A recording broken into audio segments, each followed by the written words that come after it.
여러분 안녕하십니까? 뉴스투데이 강원입니다. 평창군의 인구 4만 명 유지가 위태롭습니다. 저출산 초고령화로 인구 자연 감소가 빠르게 진행되면서 벌어진 일인데요.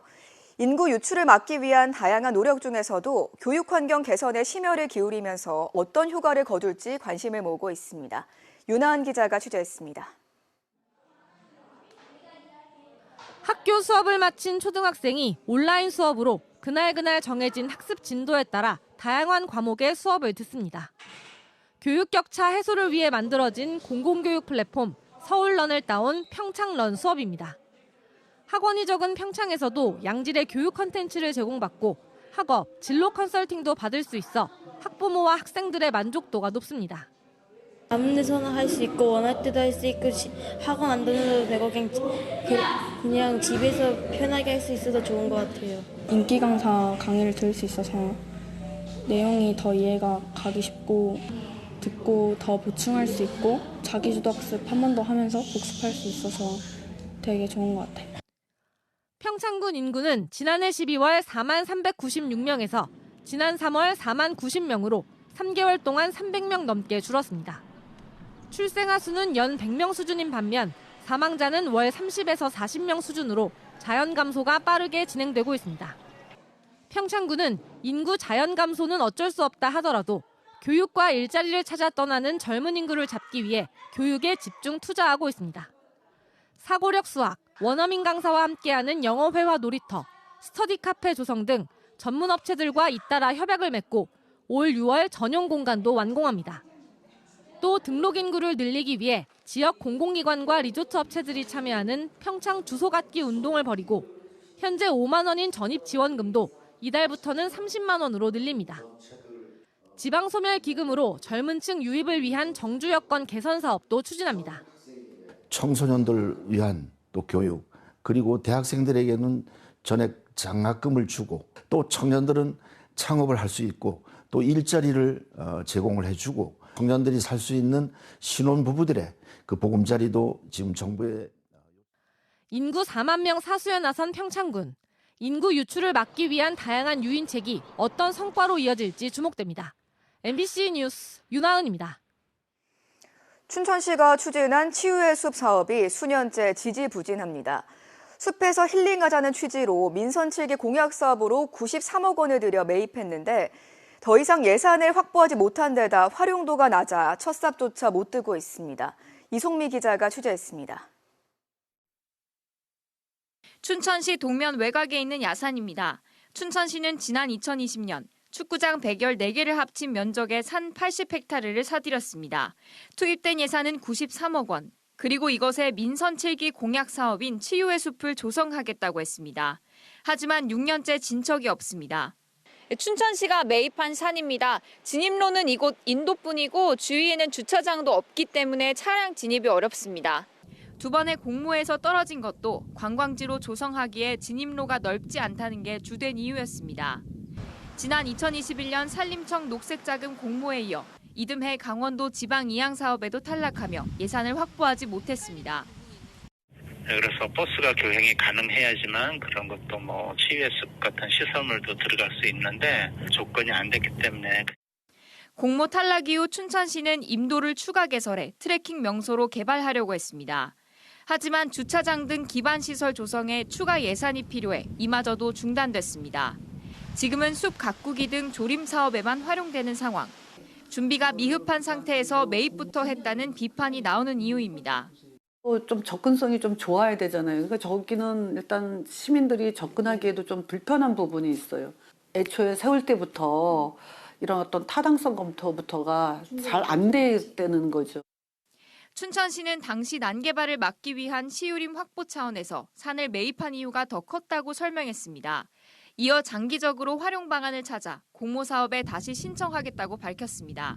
MBC 뉴스 이송미입니다. 최근 파크골프가 인기를 끌면서 지역의 시설마다 갈등이 불거지고 있는데요. 삼척에서는 궁도 동호인단체 운영을 두고 잡음이 끊이지 않고 있습니다. 조규환 기자가 전해드립니다. 삼척의 한 궁도 동호회에 가입해 5년째 활을 쏘고 있는 조순아 씨. 평소 활솜씨가 뛰어나 각종 대회에서 30여 차례 입상했습니다. 하지만 동호회 집행부와 갈등이 커지면서 올해 들어 조 씨는 단체전엔 참가하지 못하고 있다고 주장합니다. 동호회 대표가 단체전 참가를 승인하는데 자신만 부당하게 거부당했고 불만을 드러내자 징계까지 받게 됐다고 말합니다. 부당한 일이 있으면 그것을 좀 밝혀달라 한 것이 집행부에게 조금 미운털이 박히지 않았나 생각이 들어요. 조 씨처럼 동호회 집행부와 갈등을 빚다가 다른 지역 동호회로 옮겨간 동호인들도 적지 않다고 덧붙였습니다. 또 궁도장이 두 곳에 불과하다 보니 삼척시에서 세금을 들여 지은 궁도장인데도 동호회가 독점하고 있다고 주장했습니다. 여기에다 궁도협회도 일부 동호인에 의해 임의로 운영되고 있다는 의혹도 제기됐습니다. 지난해까지 궁도협회 임원을 맡았던 방호근 씨는 신임 회장 선출 절차 등에 문제가 있다며 관계기관에 민원을 냈습니다. 활을 쏘는 공간은 어마어마한 공간이 그걸 자기 사유화해서 쓰는 사람들이 의외로 많습니다. 그러니까 이제 자기화되어 있는 거죠. 내 마음에 안 들면 나가. 이런 식의 어떤 운영을 하다 보니까 이에 대해 해당 동호회는 특정 회원에 대해 단체전 참가를 의도적으로 거부하지 않았다고 밝혔습니다. 다만 특정 회원이 동호회 운영에 비협조적이고 갈등을 일으켜 다른 회원들이 단체전에 같이 참가하기 싫어했다고 해명했습니다. 또 전국의 동호인들에게 자신의 불만을 알리는 등 동호회의 명예를 훼손해 자체 정관에 따라 징계했다는 입장입니다. 삼척시 궁도협회도 공공시설인 지역의 궁도장엔 누구나 올 수 있다며 사유화 주장에 대해 반박했습니다. 뿐만 아니라 궁도협회장 선출 과정에 대한 의혹도 사실과 달라 흠집 내기에 불과하다고 일축했습니다. 이와 관련해 상급단체인 삼척시 체육회는 스포츠 공정위원회를 꾸려 모든 의혹을 들여다보겠다고 밝혔습니다. 궁도협회뿐만 아니라 우리 회원 종목 단체에서 재규정을 잘 준수하고 있는지 체육계에서 지도 감독을 좀 더 강화해갖고 문화체육관광부 산하 스포츠윤리센터도 이번 의혹들에 대해 조사에 나선 것으로 전해졌습니다. MBC 뉴스 조규환입니다. 경기 침체 속에 지역 경제를 지탱하는 골목 상권이 무너질 수 있다는 위기감이 커지고 있습니다. 고물가와 소비 위축으로 요즘이 코로나 때보다 더 힘들다는 이야기도 나오고 있다고 합니다. MBC 충북 김영일 기자입니다. 청주에서 10년 넘게 식당을 운영하고 있는 유정훈 씨는 요즘처럼 힘든 적이 없습니다. 매출이 예년보다 절반 가까이 뚝 떨어진 겁니다. 하지만 천정부지로 치솟은 식재료 가격에 직원 월급과 월세까지 차라리 코로나 때가 더 나았다고 말합니다. 번화가기 때문에 굳이 식당 안에 들어가지 않더라도 유동인구가 어느 정도는 있어야 되는 건데 요즘 평일 기준으로 봤을 때는 9시 정도만 돼도 거리에 돌아다니시는 분들은 거의 없고요. 실제로 영업난으로 문을 닫는 상가가 하나둘씩 늘고 있습니다. 골목은 물론 도로변 상가까지 줄줄이 임대문의 안내가 붙어 있습니다. 그런데 문의는 거의 없습니다. 월세 내기도 이제 버거우니까 자영업자분들이 많이 문을 닫는 추세고 또 그 임대료를 낮춘다고 해도 새로 오픈을 하려고 하시는 분들도 많이 없으시고. 올해 들어 지난달까지 석 달 동안 폐업한 충북의 음식점은 모두 470곳. 1년 전 같은 기간보다 18.7%가 늘었습니다. 그런데 음식점을 개업하기 위해 반드시 받아야 하는 위생교육 이수자는 34% 가까이 줄었습니다. 그나마 지금보다는 더 나은 상황이었었고 이제 연말 탄핵 이후에 지금 직격탄을 맞은 게 이제 지금 하반기에는 더 늘어날 거라고 봅니다. 끝을 모를 불황의 그림자에 자영업자들의 한숨이 깊어지고 있습니다. MBC 뉴스 김영일입니다. 어제부터 제21대 대통령 선거 투표에 참여할 선거인 명부가 작성됐습니다. 중앙선거관리위원회는 어제부터 오는 10일까지 선거인 명부를 작성하고 거소투표와 선상투표에 참여할 신고인 명부도 작성한다고 밝혔습니다. 또 오는 10일과 11일 후보자 등록 신청을 받고 11일에 거소투표와 선상투표 신고인 명부를 확정한 뒤 12일부터 공식 선거기간이 시작된다고 덧붙였습니다.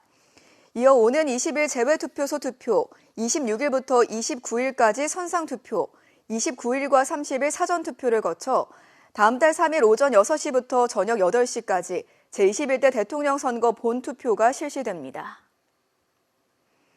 강원도가 전통시장과 상점과 활성화를 위해 올해도 11개 시군 13개 전통시장에서 주말 야시장을 순차적으로 개장합니다.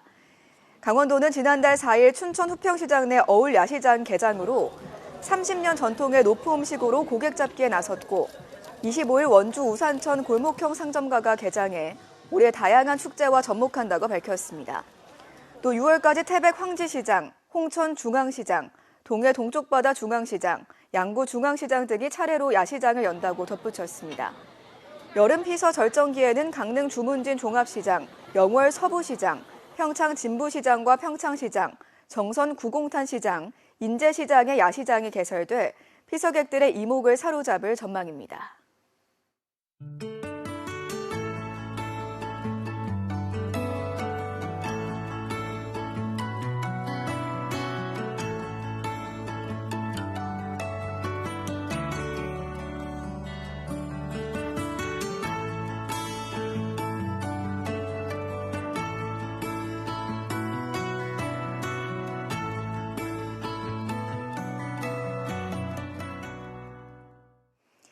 (2026) 강릉 ITX 세계총회 대회의장 역할을 할 강릉 컨벤션센터 건축공사가 진행 중인 가운데 내년 6월쯤 완공될 전망입니다.